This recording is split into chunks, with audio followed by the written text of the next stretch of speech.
Excellent. All right. Thank you both for making time this afternoon for the subcommittee.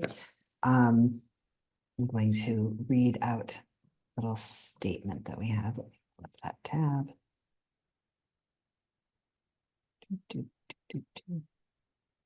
All right. So we are gathering here for the Redistricting Ad Hoc Subcommittee on October 1st at 4:15. This meeting is being held fully remotely, and this meeting is being recorded for the purposes of posting to the GCTV YouTube page. If anybody else who is present is also recording, please notify the chair now. The chair being me. I don't think that any of the other folks are recording. We do have time for public comment, but I do not see that we have any members of the public present. Karen, can you confirm that there are no members of the public in the waiting room at this time? I do not see anyone in the waiting room. Okay. Well,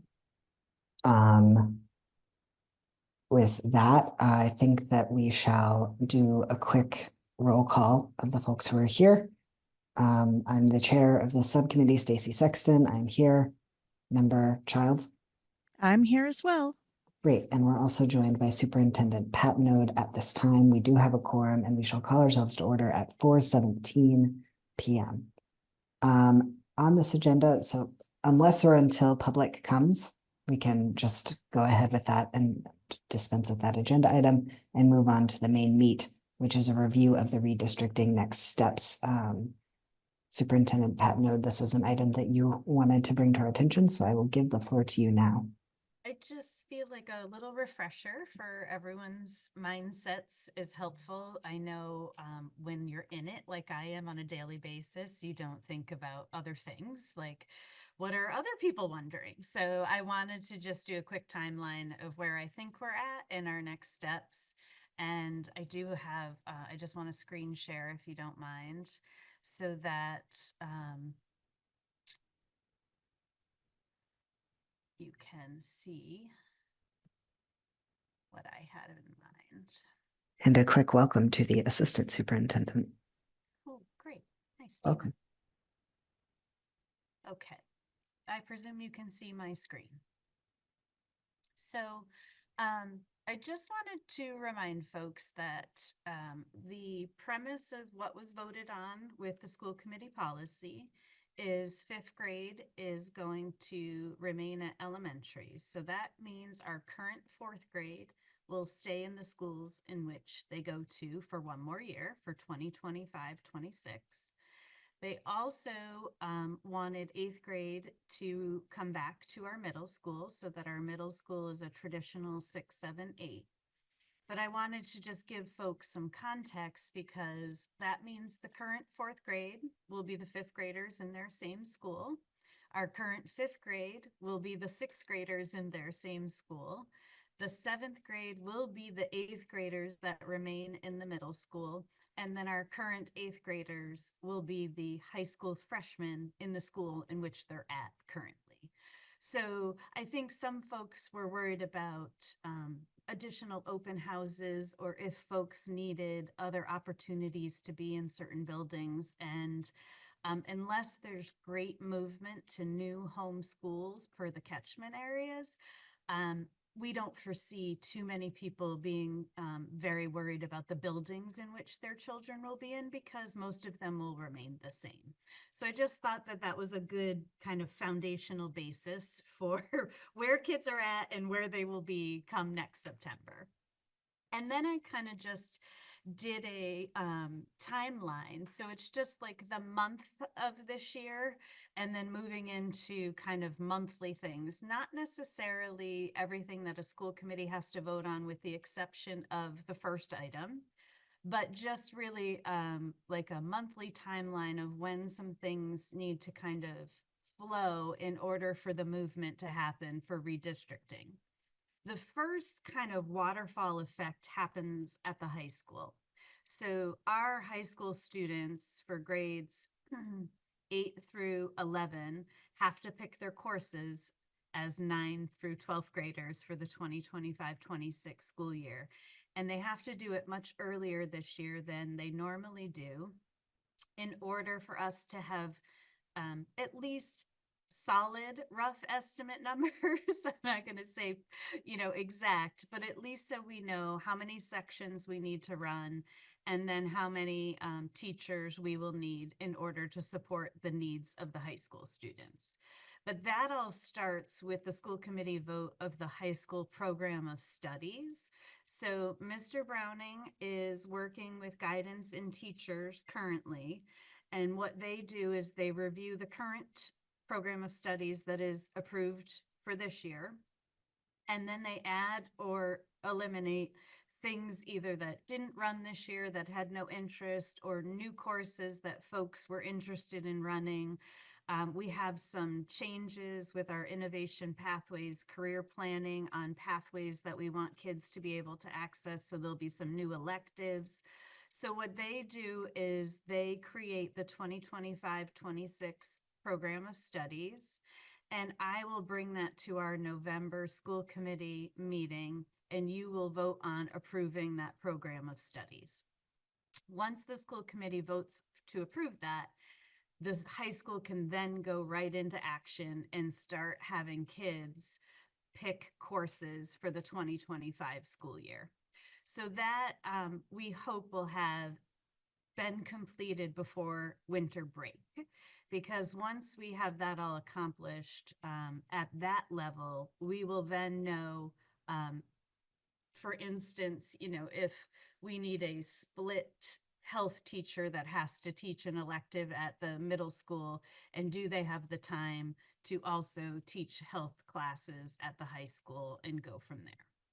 And all of those things happen in conjunction with admin as well as the union, because we do have to follow collective bargaining agreements. The other thing that I think is just very important in November, and I defer to you two if you think this maybe should be a vote, but we, Christine, last year with our former transportation coordinator, did a draft with the Kismeskis Bus Company of the 8 street locations that would change from Federal Street to Discovery School and from Newton to Federal.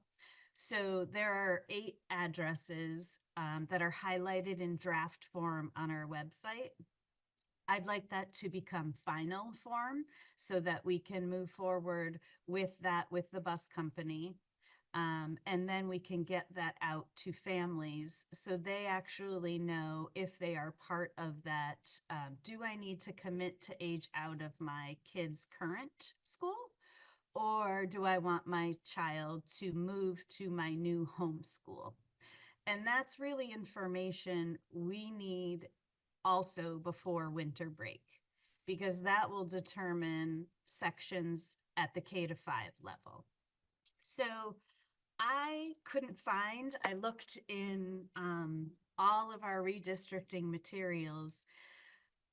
I couldn't find where we ever even voted on a draft bus street list. So I just think to be clean and to make it all, formal, I think along with the program of studies at the November meeting, we should just add that as well as part of a vote of the school committee so that they are not in draft form anymore on our website, that those are the final street movements that we agreed upon. And then Kismeskis, along with our transportation coordinator, can really get a picture as to where we're moving forward with bus needs.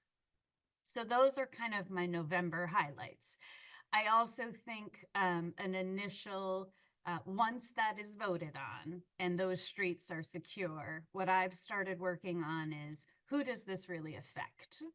So I've gone through all of our current enrollment in the last few days and looked at everyone's home address and highlighted who's a child that could potentially have a choice between, I want to age out in the school that I've been in because the policy is going to allow that, or I'm moving, my home school now is Federal instead of Newton, and my family thinks I should go to Federal now. So I think a message in November, and then we're going to have to put a deadline on those determinations probably by Christmas, the winter break. So there's always going to be some fluctuation, if we have someone that comes into district in March and is in that situation, we'll have to do some individual conversations. And So if we need them to have their answers by winter break, should we see about instead, since we've already got the draft, getting it put on the agenda for the October meeting instead of November so people can get the information sooner and have more time to look at their variables, figure out what kind of transportation changes a change in school would mean for them? yes, I'm happy to, I meet with Glenn on Friday mornings. I'll ask him to just put the draft street list in final form for voting at the October. It is my understanding, though, I just want to verify, because I did look back at former votes. We agreed to transport folks regardless. So if they currently are in Leiden Woods and they want to stay in Federal Street, we agreed to transport them still to Federal Street. But if they live in Leiden Woods and they would like to go to their new home school in 2025, which would be Four Corners, we also agreed to transport. And okay, so I just want to make sure I looked back at all of our notes and our votes, and I want to be just certain. And that's really why we need decisions, because the bus company will really have to figure out those runs and drop-offs and making sure that we have enough space for all kinds of different scenarios. So I'm happy to put the bus route highlighted 8 street changes on the October school committee meeting for you to vote. Okay, any questions on November? Then I got into just the scheduling. We're going to have our guidance counselors and our DJ Coons, who is our Power School data administrator. She has to then set up Power School so that kids can electronically make those choices at the high school and do the numbers. So we're going to have her preemptively working on that once you guys vote on the program of studies. And that shouldn't take very long. And then we'll have kids, they usually schedule with their guidance counselor in their English classes, because everyone's required to take English. So we know that we get every kid. So they spend a day usually talking about their course progression and what their interests are, and then making those selections. I think after that is when we will do the waterfall effect with what then the middle school needs, and then what those 5th grade teachers might want to opt to do. Some of them may choose to go to an elementary because they want to remain an elementary school teacher. Some of them are dual certified for their content area and would prefer to stay as a middle school math teacher or middle school science teacher. So once we have a better handle on the moves and the needs of the district, we'll meet with the union and we'll follow the collective bargaining agreement on how to inform staff so that they can make their choices and have conversations with their union and really just collaboratively figure out what's best for everyone involved on the teacher end as well. Once that's done, I really think a beginning of the year, again, update is going to be required so that folks know the determinations of, if you've decided X, this is where you'd be hearing your information from, so that we can get them in the loop with the principal if they chose to go to a new home school.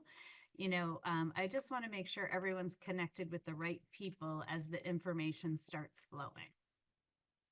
We will also, oh, sorry, Stace, go ahead. Can I just, this is probably going to be a silly question, but I figured that if I'm having it now, someone else might if they watch this later. To be clear, when we're talking about them going to their new home school, that is not starting in the middle of the year. That's starting next year, right? Like if they elect, great. Just want to assuage anybody's concerns that their kid's going to be moving in January. So somewhere to go. September 2025. But I Perfect. also want to assuage any fears. Anyone currently in those buildings can age out. We have grandfathered them in. So if they are content with Federal Street, they've been there as a Leidenwood student for 4 years and they want to remain in 5th grade at Federal Street, that is their purview. So I don't want anyone getting nervous that they're going to have to move. So those are the choices, but those are the choices just for the families affected by the 8th Street changes. So, and that is really, once I can clarify that list, that will really be the most communication that will be pushed out, will be to the families of affected folks that have made decisions that they need more information on. And then we need to really hash out with the bus company those routes, because we need to know prior to budget and finance subcommittee in January if all of these transportation obligations require an additional bus. So at the time that we talked with Kosmeskis last year, it seemed as if the buses that we currently have could potentially meet the needs to transport everyone where they needed to go if they stayed or moved to a home school. But obviously numbers are the bottom line, and we will have to have some more firm conversations. And I meet with them every Friday, and we are already in discussions on the sooner we can get the list solidified and the sooner they can kind of map out sample routes, they will have some better determinations with their software. So they're on board as well. And then we get to really budget season, and February is when you get the presentation of a superintendent's draft budget and what we're moving forward with. And I think prior to that February deadline, we will know staffing needs or not. We will know specials are always the wild card, depending on how many sections are in our elementary schools. Currently, we split 6 specials between the 3 buildings, but depending on the number of classes, that will also come into play. And then we will know whether or not the educator split time between maybe part-time teaching at the high school and part-time at the middle school, if they are certified to do so, if they can fulfill those needs, or if we really need to put additional teachers into the budget, because they will move from half-year science, half-year social studies to full year in both core content areas. So there are a lot of chess pieces in play, but we are certainly on top of all of those pieces. We are in communication with the union. We have talked about this timeline with administrators, and building-based folks know kind of where we need to go next and why for all of this to happen in September of 2025. So, questions that you both may have for me that I may not be thinking of that have come up.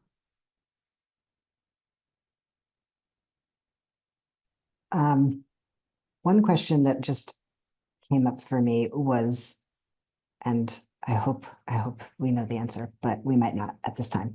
So if we are keeping our current 4th graders in as 5th graders in the school that they are in, assuming that they're not part of the group that chooses to go somewhere else, and we have another incoming class of kindergarteners, we're confident that all of our elementary schools have the space that is needed to accommodate those shifts without displacing certain classrooms or educators.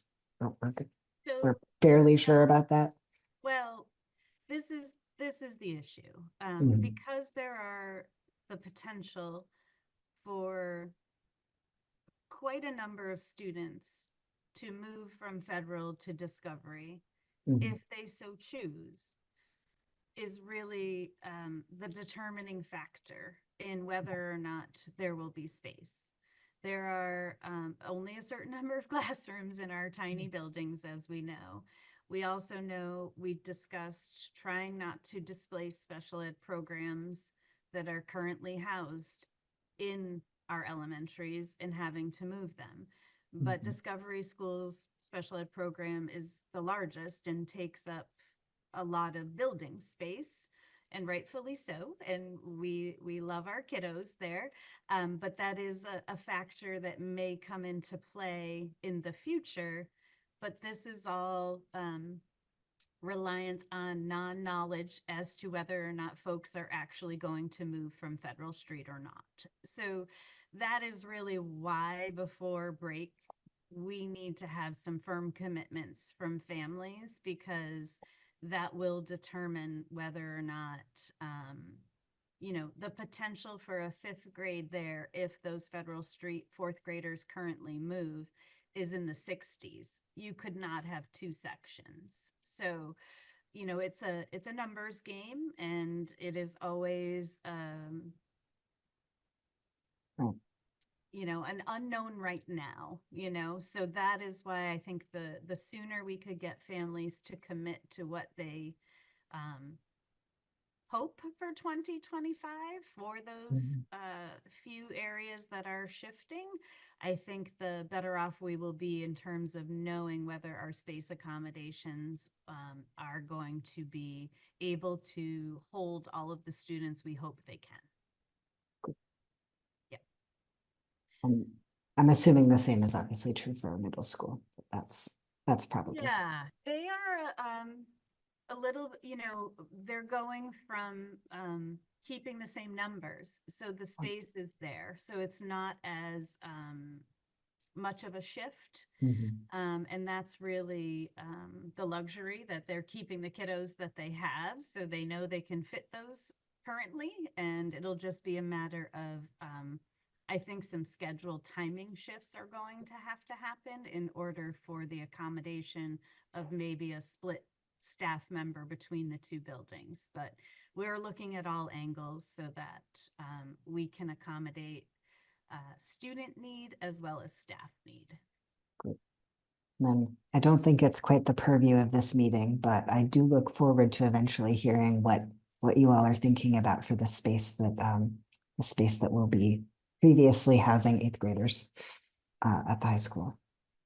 Yeah, I know it's not on this agenda. I think folks think there's much more space than there actually is.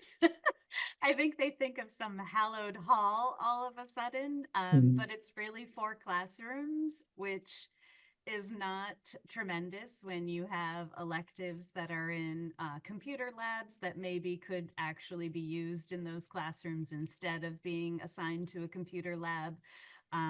I also think we have some exciting potential for some new electives under this innovation pathway career grant that we have, so that our students could explore, that I think might ignite some space needs that hopefully would help fulfill those that think there's going to be these empty rooms not being accessed. But again, it's all going to unfold and we'll see how it plays out. But we do have some partnerships with GCC, not only their pre-K program over there, but also with their workforce development. So we're hoping on some exciting opportunities to expand our high school programming so that kids really have opportunities for differentiation in what they want to do in the future. So Great.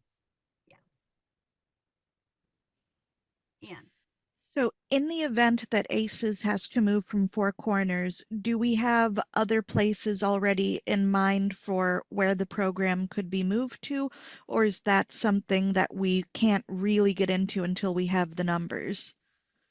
I'd hesitate, you know, for me, that would be my last option. I would hate to have to move a special ed program. But there are some options.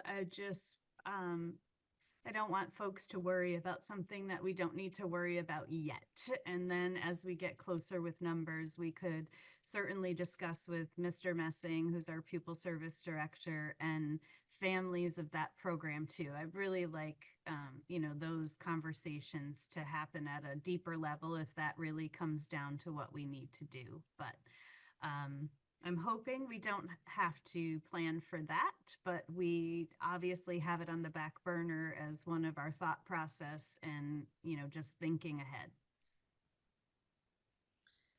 Okay. Fingers crossed that they can keep their space. Yep, that I think is all of our goals. Was there any other information that you wanted to share with us, Superintendent? I think if either right before break, if we do have the numbers, or right after break when the new year starts, if we could reconvene. Great. And then we could, you know, think about the recommendations or the at least thought process before we go to Budget and Finance Subcommittee. When I do those subcommittee meetings, I think having your input and just your knowledge of all of the moves that we've had to make in the redistricting process would be helpful.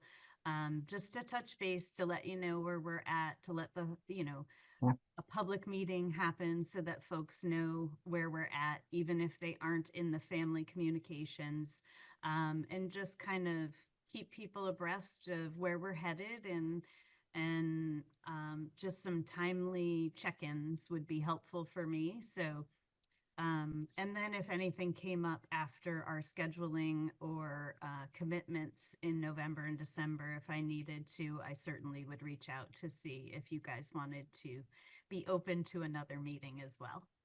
Yes, we can absolutely make ourselves available for additional meetings as needed. Thank you. Yes. All right. One last confirmation that there were no members of the public that joined the waiting room throughout the meeting. No, I'm going to stop sharing my screen just to make sure.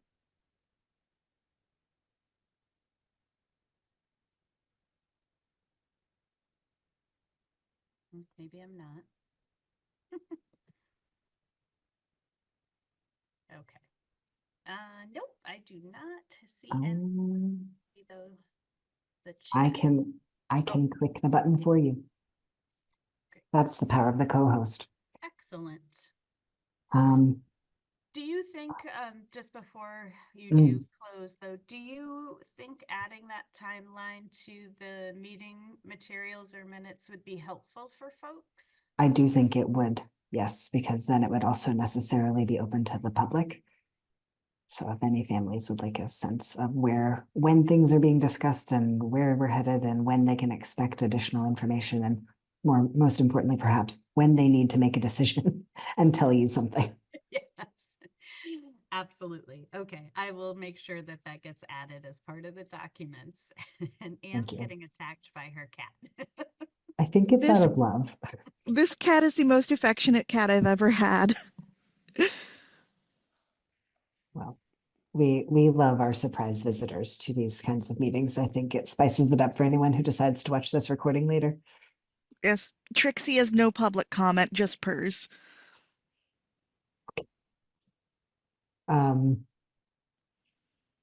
Assistant Superintendent, was there anything else that you wanted to add? I'm glad you were able to join us. I saw you were still working somewhere, so.